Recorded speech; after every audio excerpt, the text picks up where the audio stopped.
주무셨습니까?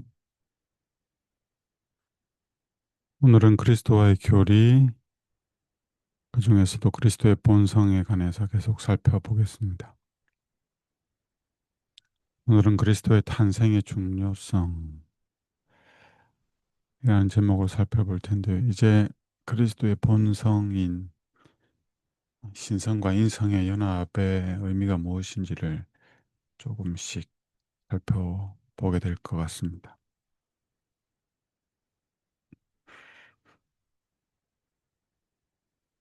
하나님과 그리스도께서는 사탄의 배도와 배도자의 기만적인 세력으로 말미암아 아담이 타락할 것에 대하여 태초부터 알고 계셨다.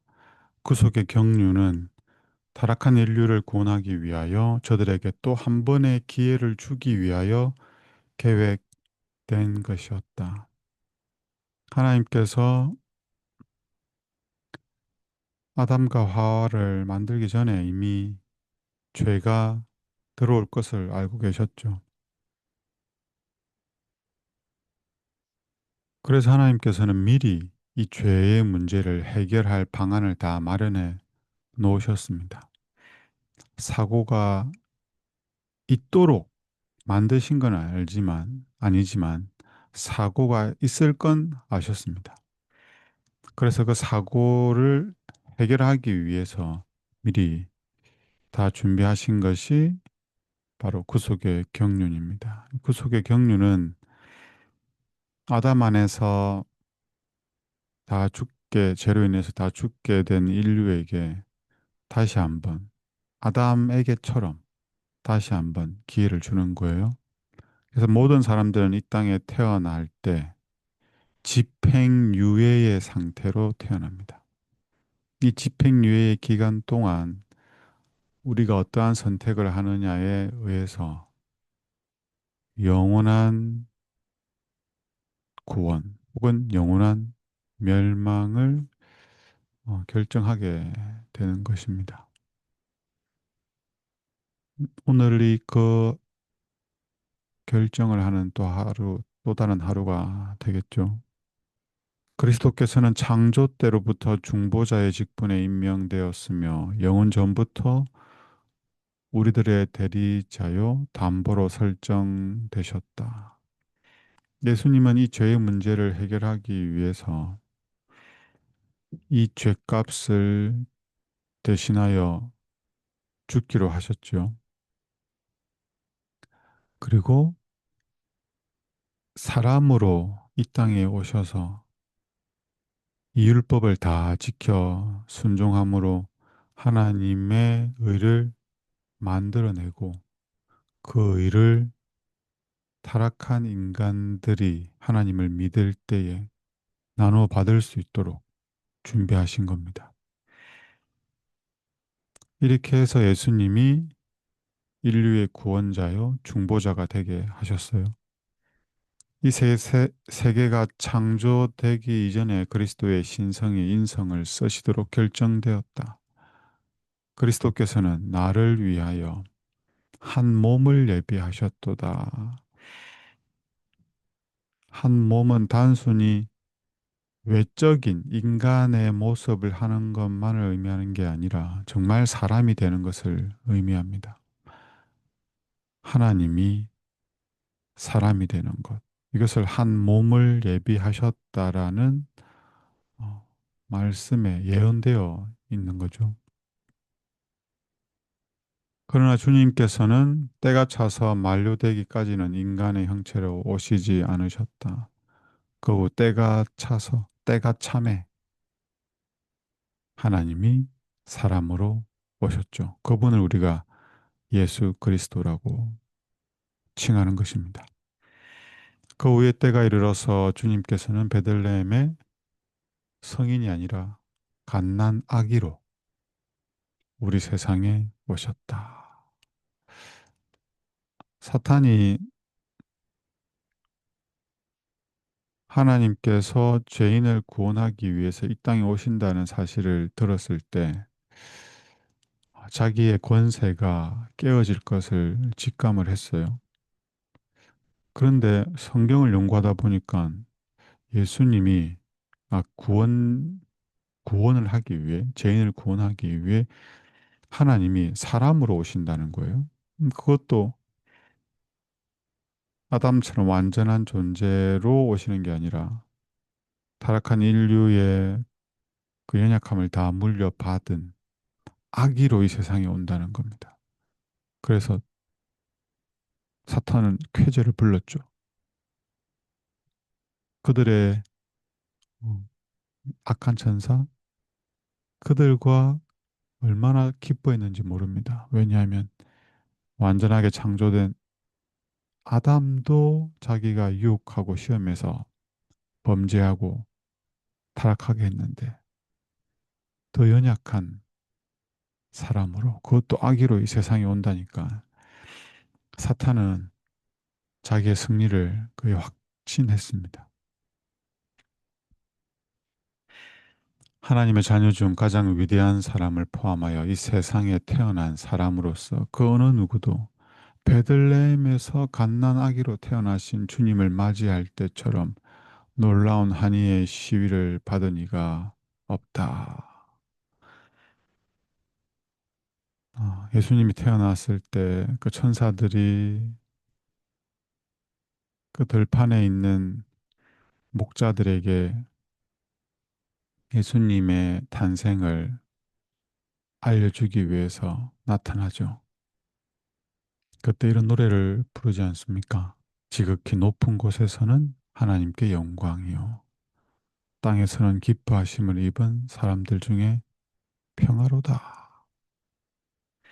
예수님의 탄생은 하나님께 영광이 됩니다. 여러 측면에서 영광이 되는데 그 중에 하나가 하나님의 사랑이라는 사실을 예수님을 통해서 가장 분명하게 드러낼 것이고 그리고 죄로 인하여 늘 불안과 죽음의 그늘에서 두려움 가운데에서 그리고 불화 가운데에서 살아야 되는 이 사람들이 구속으로 말미암아 죄에서 승리하고 모든 관계가 화목하고 행복해질 걸 알았죠.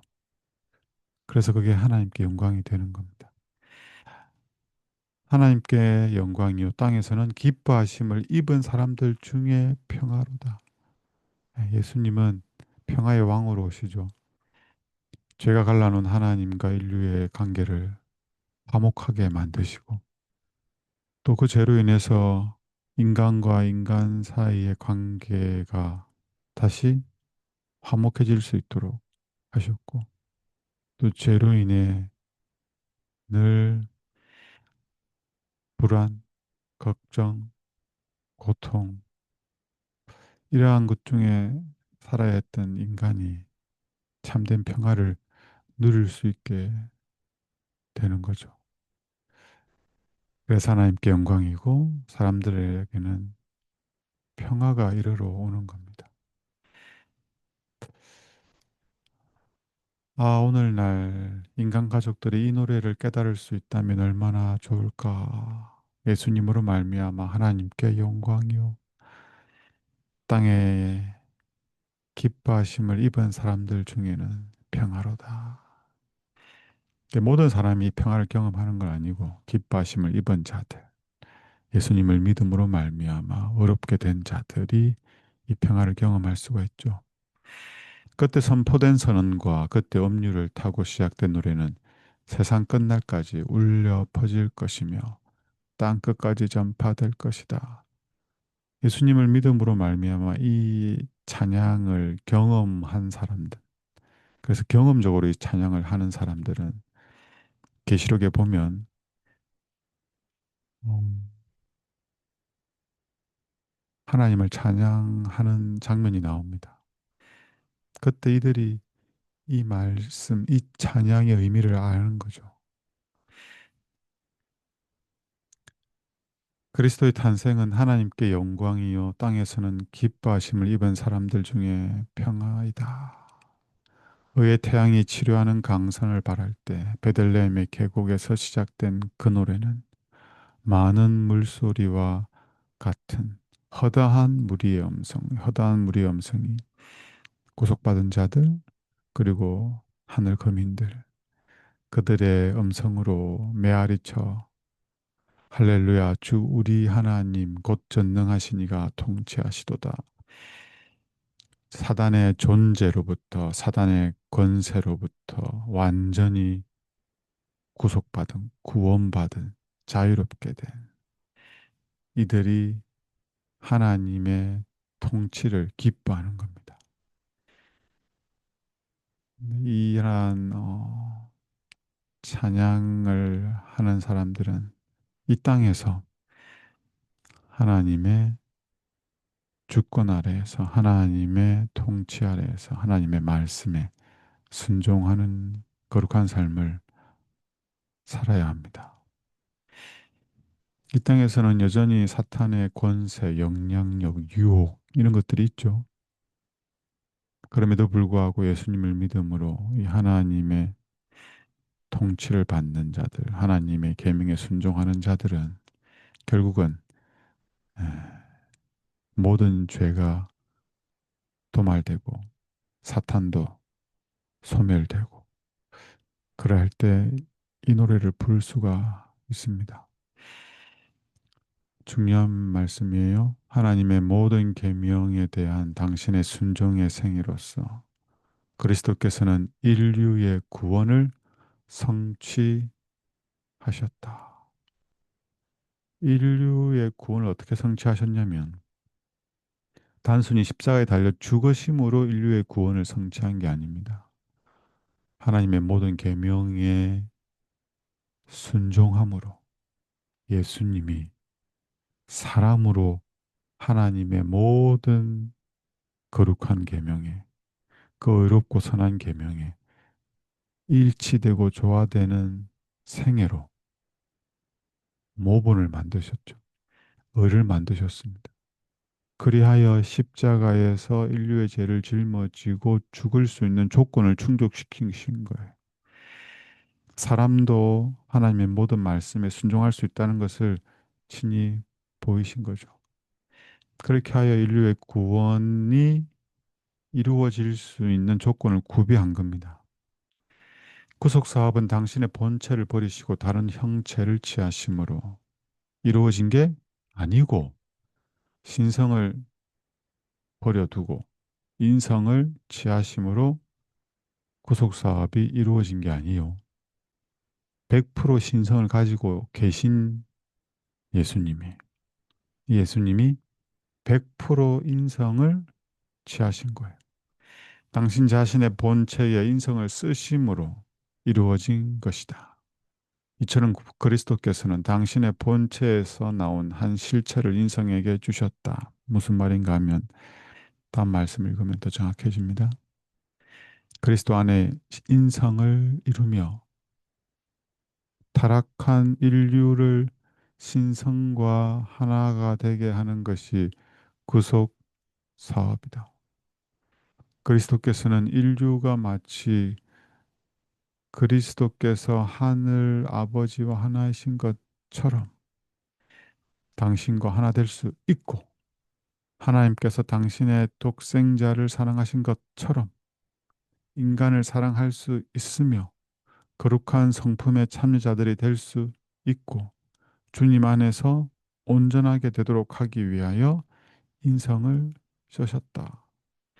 그래서 예수님이 인성을 쓰신 목적이 분명하게 설명되고 있죠. 예수님이 인성을 쓰신 건 인류가 하나님과 예수님과 하나 되어서 인간이 하나님을 믿을 때에 어떻게 살 수 있는지를 친히 보여준 거예요. 예수님이 이 땅에서 인간으로서 하나님을 믿고 의지하고 신뢰하는 삶을 사셨잖아요. 그것을 보여줌으로 우리도 똑같이 그러한 생애를 살 수 있다는 거예요. 그리스도께서 하나님과 하나인 것처럼 우리도 예수님과 하나가 될 수 있다는 거죠. 이게 복음입니다. 우리가 하나님과 하나가 되면 예수님과 연합하면 우리의 품성이 어떻게 될까요? 우리의 품성이 아니에요. 예수님의 품성이 드러나는 겁니다. 우리의 품성을 갈고 닦고 연마해서 품성을 변화시키고 향상시키는 게 아니라 그 예수님의 품성, 그 거룩한 품성이 우리의 것이 되는 거예요. 나누어 주시는 거예요. 나누어 받는 거죠. 그렇게 해서 우리가 온전하게 되는 겁니다. 완전하게 되는 거죠. 이 일을 위해서 예수님이 인성을 쓰셨습니다. 그럼 우리가 어떻게 예수님과 연합하며 하나가 되고 예수님의 품성이 우리의 품성이 되며 거룩한 계명에 순종할 수 있는가? 간단하게 이렇게 설명합니다. 하나님의 독생자에게서 기인하신 성령께서는 성령이 인간의 몸과 혼과 영을 그리스도의 완전하신 신인성에 붙들어 매신다. 우리 안에 예수님이 거하는 방법은 성령을 통해서입니다. 우리가 예수님과 연합할 수 있는 방법이 성령을 통해서 이루어지죠. 이 연합은 포도나무와 그 가지가 붙어 있는 것으로 상징되었다. 요한복음 15장에 포도나무 비유가 등장하죠. 이 포도나무 비유는 그 나무가 누구예요? 나무가 예수님이, 가지는요, 우리죠. 가지는 스스로 열매를 맺을 수가 있습니까? 없습니까? 없죠. 가지는 나무에 붙어 있을 때만 열매를 맺습니다. 근데 그 가지는 그 가지의 열매를 맺습니까? 나무의 열매를 맺습니까? 나무의 열매를 맺죠. 그래서 그 가지가 포도나무에 붙으면 포도를 맺습니다. 그래서 이 열매는 나무의 열매지 가지의 열매가 아니죠. 우리가 예수님과 연합하면 우리가 열매를 맺게 되는데 이제 그걸 성령의 열매라고 흔히 말하죠. 이 성령의 열매는 우리의 열매인가요? 아니죠. 그래서 성령의 열매라고 합니다. 예수님의 열매죠. 중요한 건 우리가 가지라는 사실을 끊임없이 기억하는 겁니다. 가지가 나무에서 떨어지면 생명이 없어요. 생명이 없으니 어떻게 되겠습니까? 열매를 맺지 못하죠. 우리는 살면서 어떠한 행위들을 하잖아요. 말들도 하고. 근데 그 열매가 맺힌다는 거예요. 근데 그 열매는 다 썩어 문드러진 냄새나는 열매들이죠. 근데 예수님이 왜 포도나무로 상징됐냐면 포도나무도 포도나무를 보셨는지 모르겠습니다만 포도나무도 스스로 서 있을 수는 없습니다. 포도나무도 어떤 기둥에 의존해야만 그 능굴이 타고 올라가서 나무의 역할을 할 수가 있어요. 가만히 놔두면 땅으로 이렇게 계속 번져나가는데 그래서 지지대를 세우고 포도나무를 이렇게 키우잖아요. 예수님도 누구를 의지하고 의존하고 믿고 신뢰하며 사셨어요? 네, 하나님. 그래서 포도나무가 되실 수가 있었습니다. 그 포도나무에 우리가 연합하면 우리도 예수님과 같이 예수님이 하나님으로 사신 것처럼 우리도 예수님으로 삶으로 열매를 맺을 수가 있는 거죠. 이게 복음입니다. 유한한 인간이 그리스도의 인격에 연결된다. 인격에 연결된다. 그래서 그 인격을 나누어 받는 거예요. 품성을 나누어 받는 거죠. 믿음을 통하여 인성이 그리스도의 본성에 흡수된다. 우리는 그리스도 안에서 하나님과 하나가 된다. 이 연합을 이룬 사람들, 하나님과 하나가 된 자들만 하나님의 자녀가 되고 앞서 천사들이 불렀던 그 노래, 계시록 19장에서 허다한 무리가 불렀던 그 찬양, 이거를 경험적으로 아는 거죠. 하나님을 믿을 때에 내가 하는 게 아니고 내 안에 계신 성령이, 예수님이, 하나님이 하시는구나. 이걸 알아요. 그래서 그 찬양이 그들의 삶의 고백이 될 수가 있는 겁니다. 오늘 하루 우리가 가짐을 잊지 않고 전적으로 나무가 필요함을 깨닫고 인정하고 그 예수님의 필요를 느껴서 예수님을 간절히 구하고 믿고 의지하는, 순종하는 그 예수님과 하나가 되는, 그래야 그 예수님의 열매를 맺는, 예수님과 같은 사랑을 하는 그런 한 날이 되면 좋겠습니다. 안식일을 준비하는 날인데요. 마음을 구별하고 시간을 잘 구별하여서 안식일을 잘 준비하시기 바랍니다.